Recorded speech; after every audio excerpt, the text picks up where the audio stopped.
El proyecto del bloque C consiste en la nueva Facultad de Arquitectura y Diseño de la Universidad de los Andes. El proyecto se encuentra ubicado en el campus central en un área de lote inclinada de aproximadamente 3.100 metros cuadrados y se compone de un edificio irregular con una planta de tipología triangular, 5 pisos y 3 sótanos.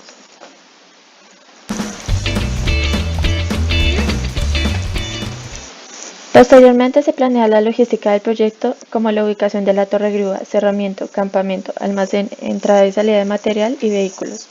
Es importante tener en cuenta que la ubicación de la edificación representa un reto para la logística, ya que se encuentra en el centro del campus donde se tienen actividades regulares como tránsito de personas y el acceso de obra es limitado.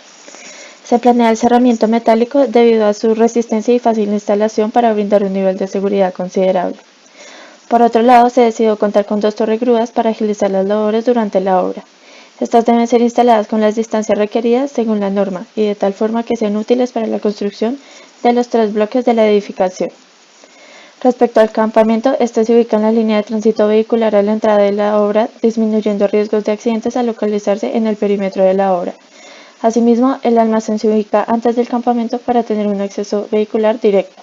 En cuanto al ingreso y salida de material, se planea el acceso por el Paseo de Bolívar, ya que cuenta con cercanía a la obra y con espacio para ubicar los vehículos. Por último, se calcula el volumen total de tierra que debe removerse debido a los sótanos y caissons, para estimar la cantidad de tierra que debe retirarse del lugar de obra.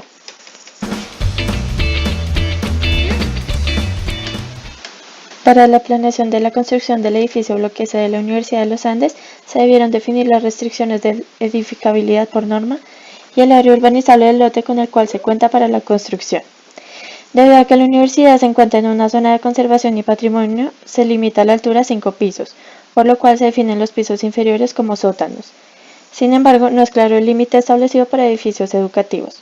Adicionalmente, se calcula el área urbanizable como el área total del lote, ya que no se cuenta con redes de alta tensión, reservas de infraestructura vial o nacimientos de agua que pasen por el lote. Además, se revisa el índice de ocupación y el índice de construcción para la zona, estableciendo que el diseño cumple con estos requisitos.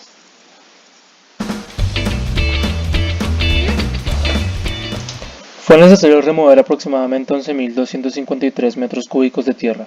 Tiene un sistema de cimentación semiprofunda constituida por caissons de 10 a 22 metros de profundidad, un sistema estructural de pórticos de concreto reforzado con muros estructurales y un sistema de piso de losa maciza sobre vigas intermedias. El WS es una estructura de descomposición de trabajo y responde a la pregunta ¿qué vamos a hacer?, estableciendo los límites del proyecto tomando en cuenta las partes individuales y teniendo en subdivisiones del trabajo en componentes más pequeñas y manejables. La ejecución del proyecto se lleva a cabo mediante los contratistas y está dividida en capítulos que agrupan las actividades similares a realizar.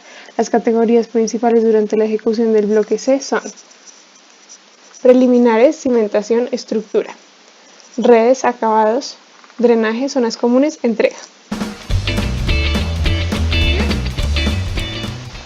Para hacer el presupuesto de cada una de las etapas se debe determinar el área, volumen o número de unidades de los elementos que se deben a realizar y, utilizando la generadora de precios para proyectos de construcción en Colombia, calcular el APU de las mismas.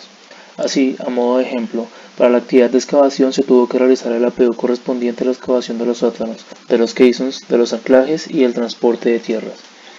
De esta forma, para calcular el costo de transportar la tierra extraída se calcula el volumen de tierra excavada para los sótanos, para los caissons, para la realización de anclajes y el volumen total de tierra excavada, que es igual a la suma de los anteriores. Multiplicando este volumen por el coeficiente de esponjamiento se obtiene el volumen de tierra a transportar. Hecho esto, se procede a realizar el APU de la actividad. Con esto se obtiene el precio total de transporte de tierras.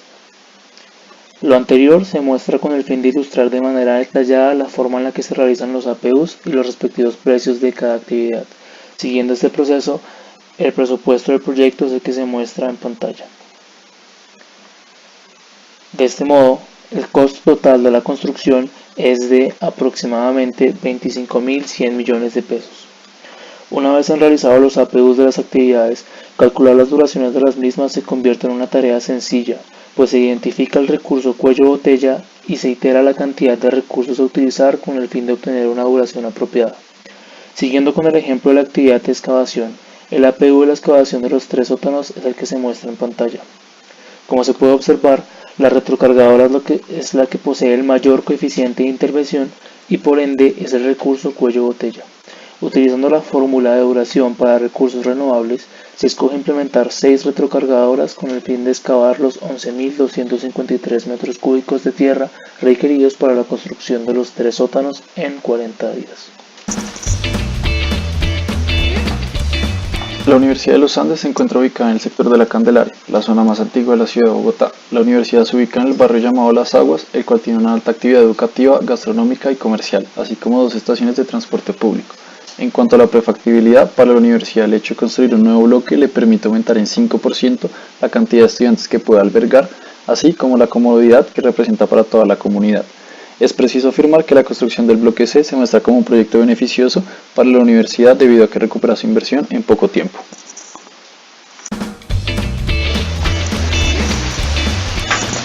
Para la estructuración financiera se planea utilizar como fuente de ingresos un aporte de recursos propios por parte de la universidad y un crédito constructor de 320 millones a un plazo de 36 meses. A continuación se presentan las opciones de los créditos seleccionando Bancolombia con la menor tasa de interés. Durante cada uno de los semestres se utilizará el 3% de los ingresos totales utilizando el valor de la matrícula de 2018-2 como se muestra en las siguientes tablas. El plan de costos del proyecto incluye los costos directos e indirectos de construcción y costos asociados a diseños y trámites. Los costos se distribuyen en cada uno de los meses en los que se realice la actividad. Se presentan los costos totales de construcción basados en el WBS. A continuación se presentan 3 gráficos que representan el flujo de caja del proyecto. El primer gráfico muestra una tendencia negativa a lo largo de los periodos, mostrando que el proyecto necesita dinero. El segundo gráfico muestra cómo el aporte de capital por parte de la universidad es capaz de dejar el flujo de caja libre positivo en la mayoría de los periodos. Finalmente, en el tercer gráfico se observa que el aporte del crédito constructor es capaz de obtener un flujo de caja libre positivo en los periodos en el que el flujo de caja libre más propio sigue obteniendo números negativos. En conclusión, se entiende que el proyecto necesita de capital propio y externo para su financiamiento. Basado en el WBS es posible identificar labores y responsabilidades que se asignarán a lo largo del proyecto y se facilitará el control de producción y costos. Posteriormente se realiza una estimación de las duraciones de las actividades generales conformando así un cronograma de trabajo. En el Master Planning se identifican metas de culminación y se evalúa el paso al cual debe realizarse el proyecto. Adicionalmente, en el Phase Planning, para cada capítulo, se identificaron subactividades y se coordinó el inicio y culminación de cada fase. Se identificaron las restricciones existentes entre las fases y actividades generando acuerdos para la ejecución y duración de ellas. Se llevaron a cabo sesiones del Look Ahead Plan en las que se identificaron actividades a realizar a corto plazo y estrategias para llevarlas a cabo. Además, en las reuniones se delegaron actividades durante la semana, se hicieron promesas de cumplimiento y se evaluó lo que se realizó en la semana anterior, así como las restricciones existentes para las actividades que se deberán desarrollar posteriormente. Cada una de las entregas funcionó como un hito o evaluación del avance en la planeación del proyecto, ya que se realizó su correspondiente corrección para poder continuar con las actividades de la siguiente entrega. Las Pool Sessions se llevaron a cabo de manera que se lograra organizar y entender la visión del proyecto entre el equipo. Definimos que nuestro objetivo era identificar los conflictos de la secuenciación, la superposición de tareas, la ruta crítica y los tiempos de trabajo. Con el objetivo de aprovechar las 2 horas al máximo, fue importante que los participantes acudieran preparados a las reuniones. Por lo tanto, limitamos el uso del celular y usamos el marcador como elemento de la palabra. Para las sesiones fue de suma importancia contar con tablero, marcadores y post-it para utilizar los colores como ayuda visual en el cumplimiento de los objetivos. Con el fin de fomentar la confianza entre los integrantes del equipo, desarrollamos actividades como el lazarillo y balanceo a 3. La matriz de dependencias resulta muy útil para conocer las relaciones que existen entre las actividades, así como la duración de cada una de ellas. Es importante aclarar que las relaciones pueden ser mostradas en términos de porcentaje de avance o días de producción. Por ejemplo, en la matriz del proyecto se evidencia la relación entre las actividades muros de contención y excavación de sótanos y caissons. Esto se realizó debido a que los muros son de gran importancia para la excavación.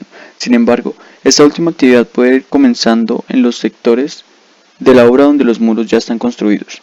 Luego, cuando se haya completado el 20% de la excavación de sótanos y caissons, comenzará la actividad de drenaje. De la misma forma que la instalación de anclajes, cuyo comienzo está planeado para cuando se hayan cumplido 40 días de excavación. Por otra parte, la matriz muestra que la actividad de estructura fue dividida en 3 etapas distintas. Esto se debe a que, a partir de este punto, la construcción de la obra se divide en los 3 bloques que la componen, construyendo en paralelo, disminuyendo la duración total. Para el proyecto de bloque C, se estudiaron las actividades con una relación final-inicio, por lo tanto, fue necesario realizar un nuevo grafo solamente con relaciones de este tipo. Este nuevo grafo ofrece la posibilidad de calcular un tiempo probable. Por otra parte, se requiere conocer el tiempo pesimista y el tiempo optimista de duración de cada actividad, para los cuales se necesita preguntar a expertos en el tema. Adicionalmente, se otorgó a cada actividad un valor de confiabilidad K. Este valor depende del nivel de confianza de los datos. Después de asignar este valor, se calculó el tiempo esperado y varianza de cada actividad por medio de las respectivas ecuaciones. Por último, se calculó el tiempo esperado y la varianza del proyecto al realizar la suma de los tiempos esperados y varianzas de las actividades de la ruta crítica. La simulación de la ejecución del proyecto y el control de este permite identificar si el proyecto se ha retrasado, ha durado más o identificar si los costos de las actividades se han visto afectados por situaciones ajenas al proyecto. El valor planeado se determina a partir del cronograma y las duraciones determinadas anteriormente en el presupuesto. El costo actual se determina a partir de los escenarios hipotéticos determinados por el grupo de trabajo, alzas, protestas y retrasos.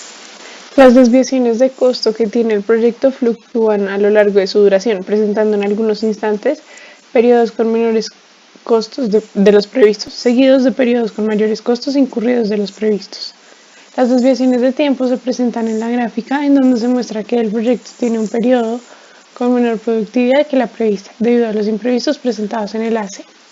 La relación entre la desviación de costo y tiempo es análoga, ya que la desviación de programación ocurre en los mismos instantes que la desviación de costos. La optimización de recursos utilizando RLP busca encontrar una secuencia de actividades que mejore la eficiencia en la distribución de los recursos a lo largo del proyecto mediante un método heurístico. A continuación, se presentan las iteraciones realizadas, la suma de cuadrados para cada actividad y el histograma del estado inicial y estado final. Como podemos ver, al iterar acabados B, la suma de los cuadrados disminuye. Sin embargo, al iterar mampostería B, la suma se mantiene igual. Sin embargo, al mover la actividad de estructuras B, esta se vuelve crítica y la suma de cuadrados disminuye considerablemente. Nuevamente, la actividad acabados A y mampostería A no influyen en la suma de cuadrados, por lo que se continúa iterando hasta la iteración 9, donde se itera la última actividad de drenaje, la cual disminuye de forma mínima la suma de cuadrados. A continuación, se presentan los histogramas del estado inicial y del estado final. La línea de balance muestra el desarrollo del proyecto, separándolo por niveles. Esta sirve como un indicador visual sobre cómo debería ir el proyecto con respecto al tiempo. Las actividades que se cruzan no representan una zona de conflicto, dado que son actividades que se pueden ejecutar simultáneamente. Estructura B y cimentación C, por ejemplo. Ahora, en el diagrama temporal, es posible evidenciar la evaluación de las actividades, la secuencia de las mismas y la ruta crítica del proyecto.